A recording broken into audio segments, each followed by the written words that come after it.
If you've seen any of my previous videos, you know that I'm a sucker for lightning abilities in video games, and on top of that, I love dealing overtime status effect damage, and with the release of the Forgotten Kingdom, what better time to show you one of the most insane builds that can easily help you through all difficulty levels. So without any more delay, here is my build guide for the Thunder Witch. This build is focused around continuous elemental damage, infinite critical hits, and fast skill cooldowns, allowing you to keep continuous status damage on targets whilst giving you an insane boost in DPS. Now, as always, like with all my other builds, if you're struggling to find any of the items in this build and need some guides to help you, then head over to Abbey Hour or Luna Gaming for some brilliant Remnant 2 video guides. If, after checking out their channels, you still can't find what you're looking for, then head over to remnant2.wiki.fextralife.com. This is the central wiki for all things Remnant 2, and we'll have guides for everything in this build.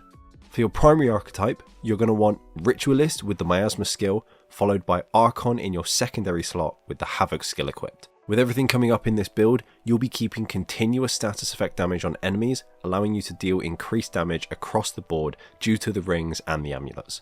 The armour, like in the majority of my builds, is completely up to you, as it doesn't impact the build at all. It might however change some of the traits that you'll want to use, but we'll get to that at the end. For the weapons in this build, you'll want to start with the Blackmore AR-47 with the Corrosive Rounds mod and the Momentum Mutator. This is going to give you an extremely high critical chance, along with giving you infinite critical hits when activating the mod. For your melee weapon, I use the World's Edge with the Tainted Blade Mutator. This mutator and melee weapon pair perfectly with this build, allowing you to spread corrosion easily with a single heavy swing.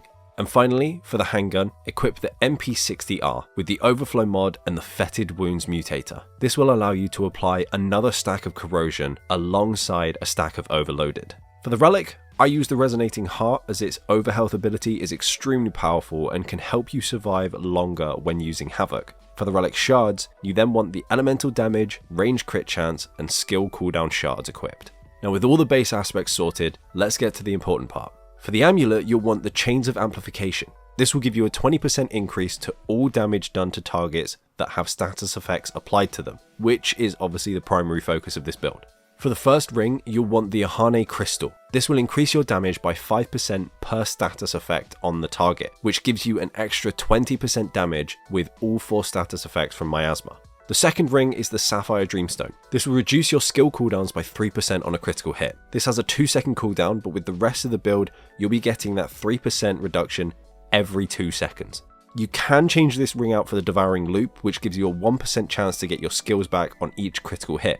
It will, however, increase the damage you receive, but the payout can be good. I prefer to use the Sapphire Dreamstone in this build, and the reason why is because the way that the Devouring Loop works is that it's a 1% chance for every critical hit fired, not an overall chance, meaning you aren't guaranteed to get your skills back every 100 critical hits. It means that you have a 1 in 100 chance for every single critical hit. So it could take you 200 shots before you get them back, or it could take you 5. Whilst this can be very powerful, I still believe that the Sapphire Dreamstone works better as it's a constant rate every 2 seconds. For the next ring, you'll want the Timekeeper's Jewel. This will increase the duration of your status effects, making them last anywhere from 40 to 80 seconds, giving you plenty of time to get Miasma back and reapply the status effects, keeping your consistent increase in damage from the previous rings and amulets. Now for the final ring, you want the Burden of the Gambler. This disables weak spots, but it increases your critical chance and critical damage, helping you hit those infinite critical hits whilst also getting your skills back extremely fast.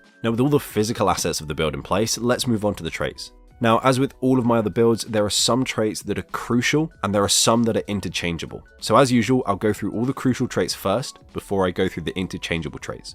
Now, along with your equipped archetypes, you'll automatically have the Affliction and Flashcaster traits active, which will increase your status effect duration and also the cast speed of all skills.